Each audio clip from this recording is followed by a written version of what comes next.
Welcome back. Like most northern-based spring sports programs, the UND softball team has been racking up the frequent flyer miles already this season, traveling from Virginia to Hawaii and every warm weather destination in between. And they've had a good amount of success to show for all that mileage. We are thankful that North Dakota head coach Jordan Stevens had just enough time between flights to catch us up on the non-conference portion of the campaign with Alex Heinert.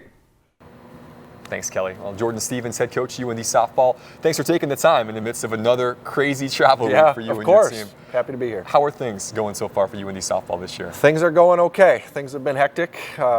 It seems like it never ends, but we're doing well. Yeah, you mentioned that never-ending schedule. This is a team that has gone to, as you'd expect from a team in the northern part of the country, you got to go to the south to go get games in this time of year. You've had 6 different warm weather locations, including Arizona, South Carolina, recently a trip to Hawaii. Yeah. Does this year feel a little more hectic because of the amount of travel you guys have I think so. You know, we've spent a lot of days on the road, and for whatever reason, some weather issues, some flight issues have extended some trips for us. So.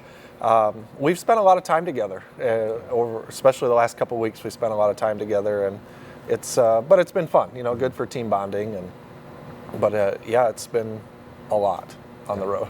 The results have been there, though. That's one of the things. Maybe a little extra time away from the classroom, but 14 and 17 so far in the non-conference. You got to feel good about where your team is at right now. I do, season. You know, and.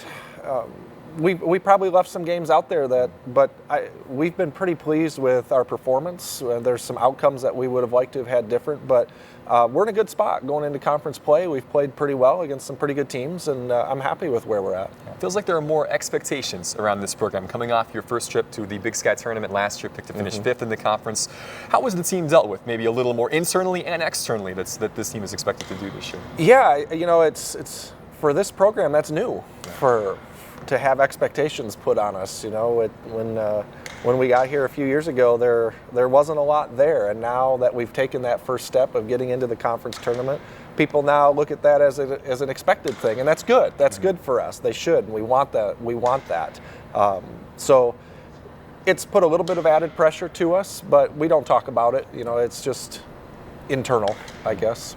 There is a lot of returning talent from this team from last year's group that performed so well, including some great starting pitching. And Kaylin Van Domelen has kind of been the story this year. 3 weeks in a row, she was Big Sky Pitcher of the Week. She's the reigning Big Sky Pitcher of the year. She's even been better this year than she was a season ago. She has, and that was tough to top. You know, she seems to be the story a lot for us, and well-deserved. You know, she's been very dominant. You know, she got off to probably a slow start for her standards, but has picked it up over the last 2 or 3 weeks and has done a great job in keeping us in ball games, and has dominates the word. I mean, she's been in control. Yeah, threw a perfect game earlier this season as well. It's been fun to see her continue to improve now in her senior year. She, of course, though, not the only returning star on this team. Talk about the rest of this group that has rallied around her and the rest of this team. Yeah, from the pitching staff, Hannah Berg, you know, has been the right along with her for 4 years, and we got a great outing out of Nikki out in Hawaii against Hawaii. It was very good out there. But I've just been really pleased. It's a little bit different where we've got some returners that know what to expect now, and it makes my job a little bit easier. Not too easy, but a little easier than having the people back that we're comfortable with. Yeah, pitching's certainly a strength of this team. For sure. In the field as well. You got some talented kids that have made a difference so far this year. Yeah, our defense has been much better than it has been in the past, and we're making some very good plays, and that's, you know, that's where our bread is buttered, is the pitching and defense, and we've got to be able to hold teams to 2 or less or 3 or less and give ourselves a chance. And we've been really pleased with those 2 areas of the game. Yeah, it's been a good recipe for success so far for North Dakota softball this year. And as we said, 14 and 17 the record so far, with the bulk of the non-conference now in the books. You already turned your eye to conference play now this week, getting ready to take on Portland State. Talk me through about how the Big Sky projects this year and where you see your team being able to fit in.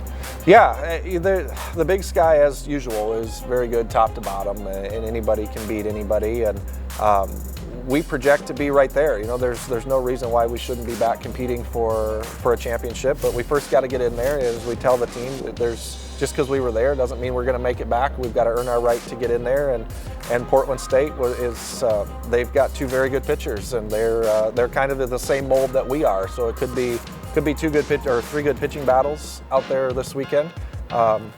It's going to be tough. You know, they're very good at home, and like I said, 2 good pitchers, and they try to scratch out enough just to beat you. Well, Big Sky plays starting this week for UND softball. We will have some live softball coming to you on Midco Sports Network. A couple games in April and May, starting with a doubleheader against South Dakota State on April the 17th. Excited to have this team live on our network this year, Jordan. Yeah, that's going to be great. Yeah, we're pumped forward as well. Well, safe travels out west. Safe travels everywhere else that you're going. Thanks again for taking the time. Yeah, thank you very much. Jordan Stevens. Kelly, back to you. All right, great stuff. Thank you, Alex. Well, next on Midco Sports tonight, the Northern State men's basketball team takes the court tonight at the Sanford Pentagon with a trip to the national championship game on the line. We'll preview their matchup with Queens University out of North Carolina after the break. Midco Sports Tonight, presented by Avera Orthopedics.